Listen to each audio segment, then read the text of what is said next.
How do you lead your audience from a great hook or intro into actually watching the rest of your video? I mean, we've all been there before, haven't we? We try and come up with this amazing introduction, a line that we feel will grab our audience and really reel them in and pull them in, only to find out that, 10 seconds later, crickets. Suddenly, all these people who clicked on our video have dropped off and maybe clicked away. Maybe they watched it for like 5 seconds, 10 seconds. They nodded along. They probably even thought, yeah, I can relate. That's me. But then they closed the tab and then went back to scrolling through TikTok or rewatching Friends or Brooklyn Nine-Nine for the 12th time. So why? Why does this happen?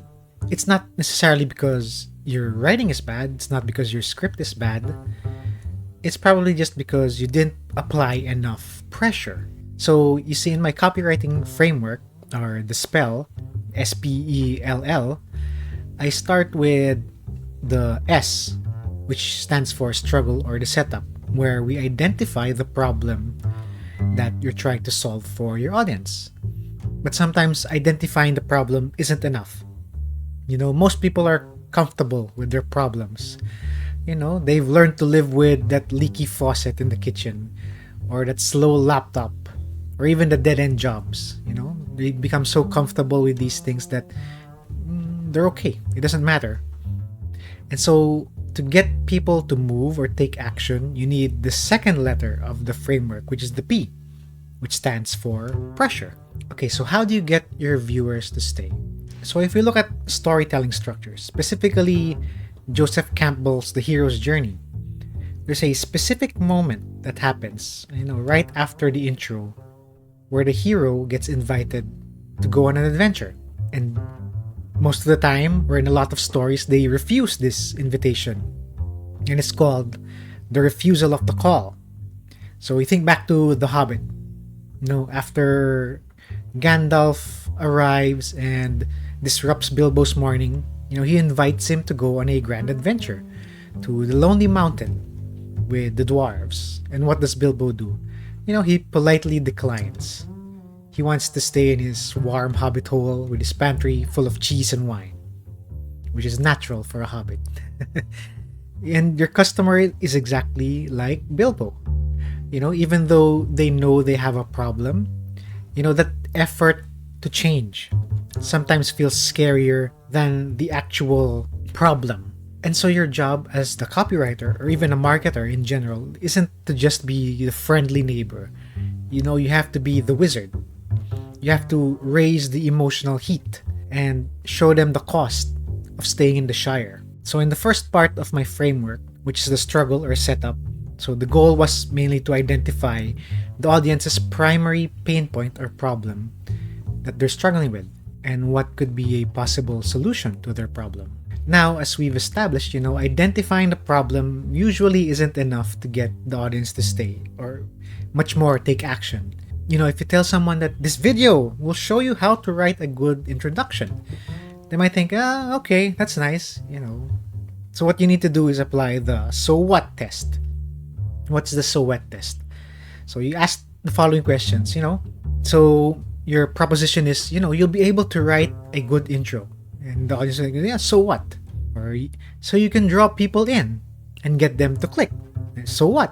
So you can get more clients, increase your sales, and finally save up enough money to send your kids to college without going into debt. That there is pressure. And that's the ache behind the obstacle.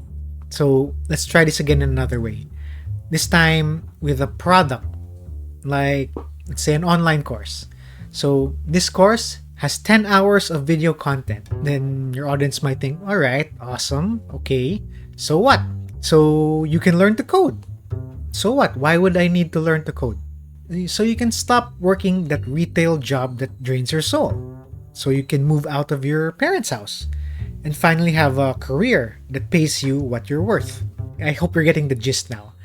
So what we've done here is we've raised the stakes. What does it mean to raise the stakes?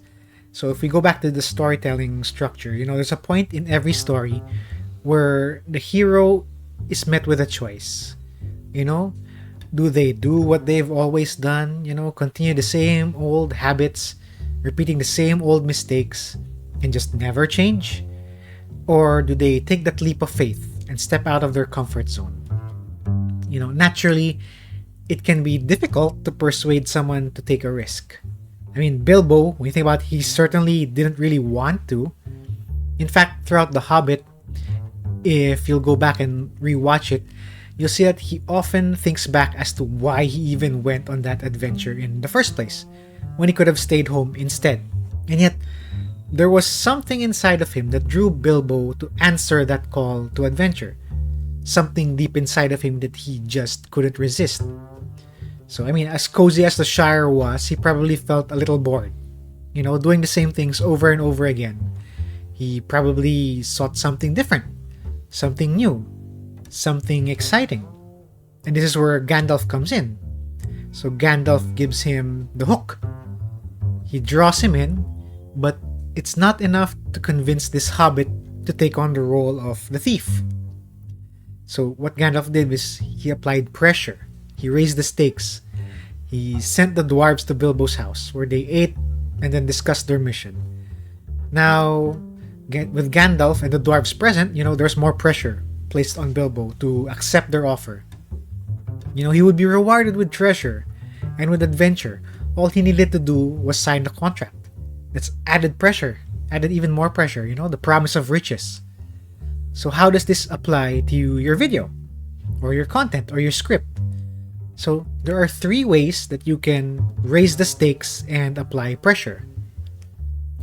Now, while most marketing experts will tell you, highlight your customers' problems and their fears, but the truth is actually that you don't have to be a fearmonger to raise the stakes and to apply pressure.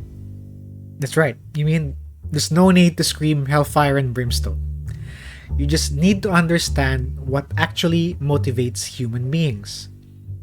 So in my copywriting spellbook, I break this down into 3 distinct buckets. The first is survival. This is the mindset of, if I don't fix this, I might lose my job, my health, or my stability. So the pain point here is safety and security. The second bucket is relational. So this is the mindset of, I want to be loved. I want to be seen. I want to be appreciated. Or I want to connect. So the stakes in this bucket stems from the fear of loneliness, or the desire to belong to a group, to belong to somewhere, to be in a relationship. And then the third bucket is the bucket of growth. So this is the mindset of, I want to reach my potential. I feel like I can do more. I feel like I'm meant for more, growth. I want to grow beyond just who I am right now. And the pain here is that stagnation, that feeling of stagnation, of being stuck. That feeling that you're longing for more and more, but you're stuck playing small. And when you write your script or your copy that touches these deep motivations, people don't just feel interested, they feel even more compelled to act. So how do you raise the stakes without sounding like a sleazy salesman? So the simplest way to do it is to imagine holding up a mirror to them and have them see themselves and ask themselves, when will my reflection show who I am inside? So you paint 2 vivid pictures for them, what their life would look like if they take action, and what their life would look like if they don't take action. So a good example I have of this is in Back to the Future 2. So there's this scene where Jennifer sees her future home and realizes that, Marty got fired because he couldn't control his temper when someone called him chicken. And so he was goaded into doing something sleazy or shady. And Jennifer sees the direct consequences of this character flaw. So Marty gets fired from his job. Then in the third movie, we see Marty see a tombstone with his name on it. So this tombstone is from the future, which originally showed Doc Brown's name on it. But now that name has changed into his name because, again, it's because of this character flaw where he becomes impulsive whenever he's called a chicken or a coward. So he literally sees a future where he dies if he doesn't change. So this is what you want to be doing for your customers. You're essentially playing the ghost of Christmas future. You're playing that role and you're showing them what would happen if they do or if they don't take this course. So, if you don't take this course, where will you be in 5 years? You'll be sitting at that same desk wondering maybe what if? What if? What if you did this? What if you did that? What would have changed? Or another example would be if you don't start this health routine, how will you feel when summer comes around again and you're forced to dress up in your swimwear? Now I know what you're thinking. You're probably thinking that, Francis, I thought you said that this was possible without banking on people's fears and problems. So how exactly do I do this without spewing doom and gloom all the time? And honestly, this is where a lot of classic Disney movies shine. When you think about Ariel's story, particularly how she sings Part of Your World. So in the song, she's talking about her dream to walk amongst humans, to explore the world outside of the sea. She's basically talking about her aspirations.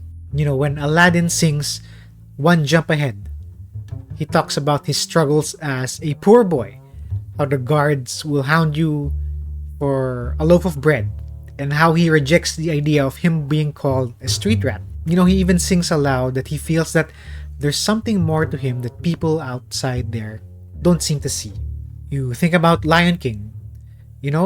Simba sings about what he'll do when he becomes a mighty king. And then later on in the movie, you have Timon and Pumbaa, on the other hand, singing about what it means to let go of all your worries, Hakuna Matata. So everyone has that I want song deep inside of them. And if you're not one to set on people's fears, then focus on their dreams and their aspirations instead. Show them what they're missing out on if only they would take those actionable steps towards their dream life. So remember, the goal isn't to manipulate, is to tell the truth about the cost of inaction. So your customer is standing at a threshold. They're afraid. They're hesitating. So they're clutching at their precious, their precious comfort zone. Just like Gollum was doing with the ring. And you need to be the one that gives them that little push. Identify the struggle, apply the pressure, and raise the stakes. And then once they're ready to listen, you can finally show them the experience or the evolution that awaits them. But that's a lesson for another day. But if you want to master the full framework, or my framework at least, of how to cast the complete spell, my copywriting framework, which I use, it's a structure that I use for basically all of my copy, whether that's social media, emails, or even YouTube scripts. You can grab a copy of that framework in the link in the description below.